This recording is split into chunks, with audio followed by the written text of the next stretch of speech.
BBC News with Sue Montgomery.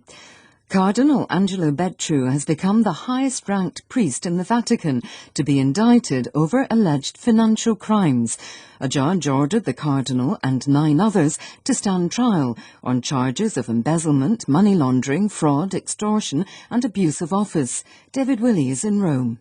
Pope Francis promised since he was elected 8 years ago to clean up the administration of the Vatican's own bank and the departments in charge of the considerable financial investments of the Holy See, both in Italy and abroad. Now, Cardinal Angelo Becciu, a former senior church figure who comes from Sardinia and was summarily dismissed by Pope Francis last year without official explanation, is to stand trial on fraud charges, together with a bunch of Italian financial brokers and a Swiss citizen who was formerly the Vatican's chief financial advisor. Reports from Afghanistan suggest further intense fighting between the Taliban and Afghan government forces across the country. The Taliban claimed it took control of another 5 districts in Badakhshan in the northeast overnight. The government hasn't yet commented. Defence officials highlighted counterattacks, including airstrikes, in 9 other provinces in the last 24 hours. Thousands of people have taken to the streets of Ouagadougou, the capital of Burkina Faso, to protest against growing insecurity in the country. Opposition politicians called the demonstration to denounce the government's handling of the crisis. Here's Will Ross. These protests will increase the pressure on the president of Burkina Faso, Roch Kabore. This week he reshuffled cabinet and made himself the defence minister in a bid to get a grip on the security crisis. We're yet to see how the authorities will respond to large crowds out on the streets, showing their anger at the relentless jihadist attacks. Governing party officials are clearly nervous and have publicly said the opposition protests are intended to prompt a coup.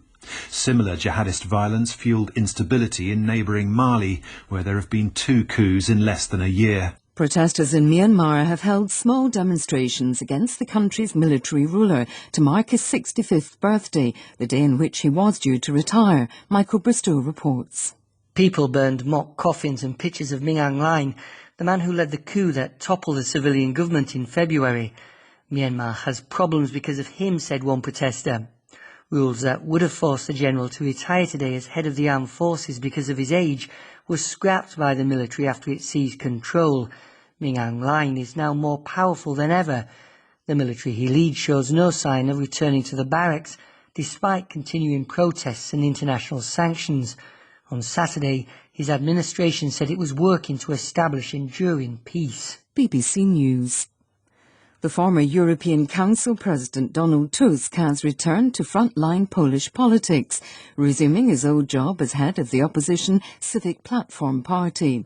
He was cheered at a party meeting in Warsaw as he announced that he was going to fight what he called the evil that ruled in Poland. The socially conservative Law and Justice Party has been accused at home and abroad of dismantling democratic checks and balances and demonising LGBT people. Officials in Japan say 2 bodies have been found after a powerful mudslide hit a hillside resort in Atami. About 20 people are still missing after a torrent of mud and water crashed through the city, engulfing everything in its path. Rupert Wingfield-Hayes reports from Tokyo. The mudslide cut right through the little hillside resort town of Atami-Izusan.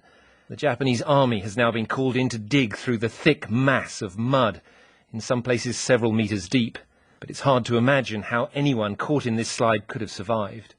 Local authorities say the area had received more than 300 millimetres of rain in the last 2 days alone.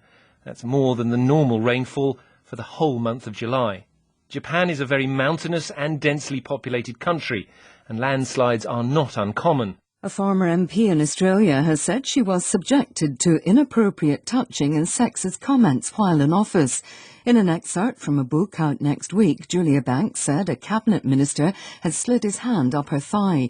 She also accused the Prime Minister, Scott Morrison, of bullying. Mr Morrison rejected the allegations. Ukraine's defence ministry has been criticised over plans for women soldiers to parade in high-heeled shoes instead of army boots on Independence Day next month. Pictures of soldiers practising in the block-heeled shoes sparked outrage on social media. One woman opposition member of parliament said it was sexism, not equality. BBC News.